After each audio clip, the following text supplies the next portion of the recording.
অপুটি, রাগের মাথায় এসব কথা কোষ নেই, বোঝার চেষ্টা কর। আর কিচ্ছু বোঝা বাকি নেই, আমারই ভুল। আমি তো মানছি আমার ভুল, শিক্ষা হয়ে গেছে আমার। তোমার কথা শুনিনি বলে আমার শাস্তি হয়েছে। যদি তোমার কথা শুনে চলতো, আজই অপমানের বাগী আমাকে হতে হতো না। টেন্টি দিদি, কান্ত দাদার থেকে দূরে চলে যাওয়াই আমাদের জন্য ভালো। জনার্দনের এই ইচ্ছে, আমার এইখানে থাকতে আর একটুও মন চাইছে না। আর এমনিতেও এই অভাগীর এত সুখ চোটা উচিত না।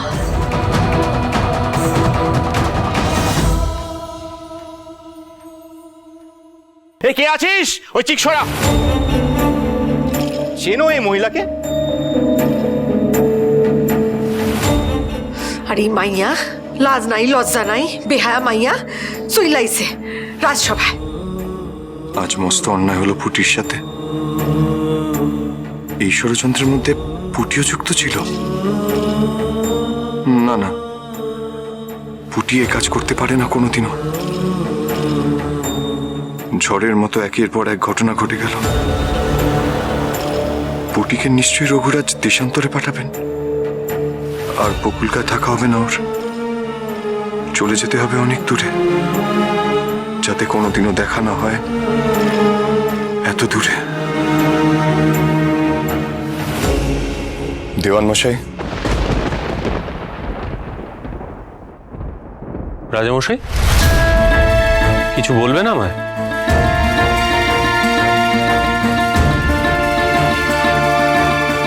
পুটি মানে কলাবতী, কলাবতীকে নিশ্চয়ই নাটোর থেকে সরিয়ে দেওয়া হচ্ছে ওর অসহায়তার কথা বিন্দুমাত্র না ভেবে।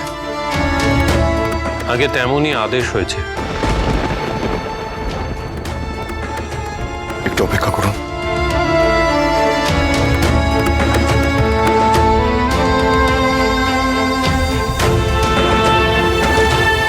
এই নিন, এখানে আপনি কলাবতীকে দিয়ে দেবেন।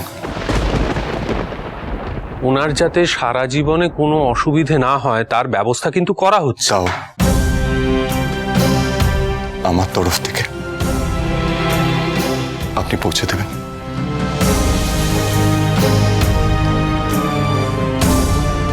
আমি কেন বারবার ভুলে যাই মা ভবানী? মহারাজের যাবতীয় দুশ্চিন্তা তো পুটি দিদিকে নিয়ে। কেন ভুলে যাই? কেন?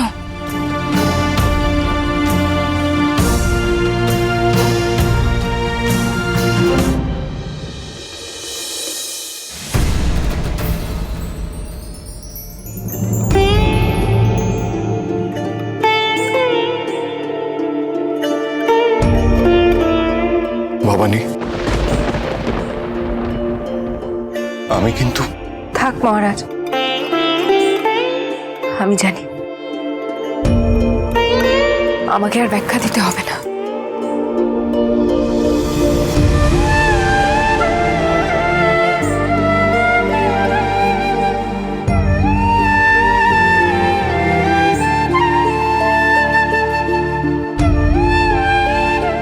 খুব পরীক্ষা নিলে আজ, বলো?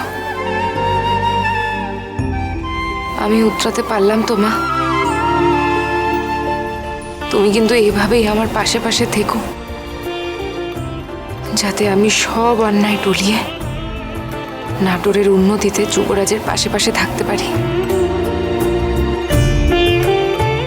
মাগো, আমি সত্যিই চাইনি যে পেশার ঠাকুরপোকে নির্বাসনে পাঠানো হোক। তুমি তো জানো মা, কারোর কঠোর শাস্তি হলে আমার মনে বড় কষ্ট হয়। দেবীপ্রসাদের পাপের গড়া পূর্ণ হয়েছিল ভবানী। আজ থেকে নয়, ছেলেবেলা থেকে। সেখানে আলাদা করে তোমার কোনো দোষ নেই ভবানী। আপনি বসুন, আমি বরং আপনার আহারের ব্যবস্থা করি গিয়ে।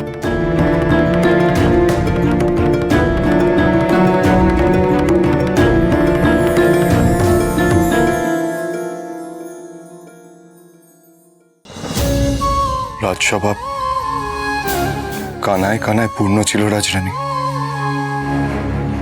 প্রশ্নর পর প্রশ্ন উঠছিল।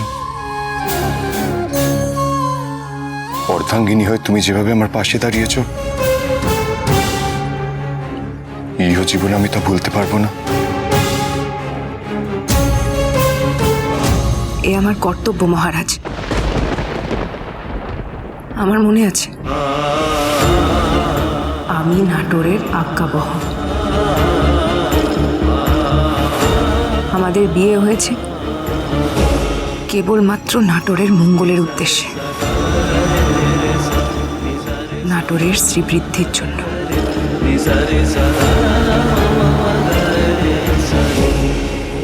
তার বেশি তো কিছু নয়। আমি কিচ্ছু বলিনি। ভবানী,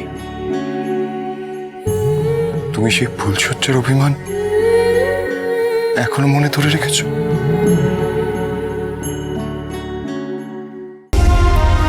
অভিমান না মহারাজ, শুধু আপনার আর আমার মধ্যে যে কথা নেওয়া দেওয়া হয়েছিল, আমি সেটুকু পালনেই বদ্ধপরিকর। আমি তো অভিমানই বলবো রাজরানী। আমায় বলতে পারো কি করলে তোমার এই অভিমান কমবে?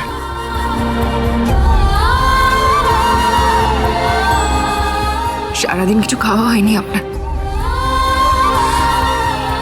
আমি গিয়ে আহারের ব্যবস্থা করি।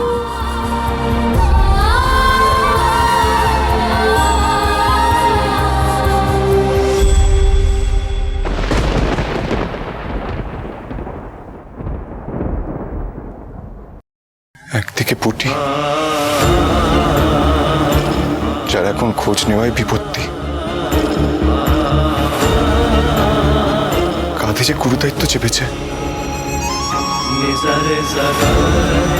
খুব সচেতন থাকতে হবে, তাতেই তো নাটোরের মঙ্গল। আর অন্যদিকে যে আমার রাজরানী, যার মুখে নিজের জন্যে একটা কথাও ফোটে না, কিন্তু মন জোড়া অভিমান। সেখানে যে ঘটনাটা ঘটল, তুমি এখনো গোপনে এর সাথে সাক্ষাৎ করতে যাও? এর গৃহে রামকান্ত রাতও কাটিয়েছে। তার পুনরাবৃত্তি হলে তো রাজরানী আরো কষ্ট পাবে।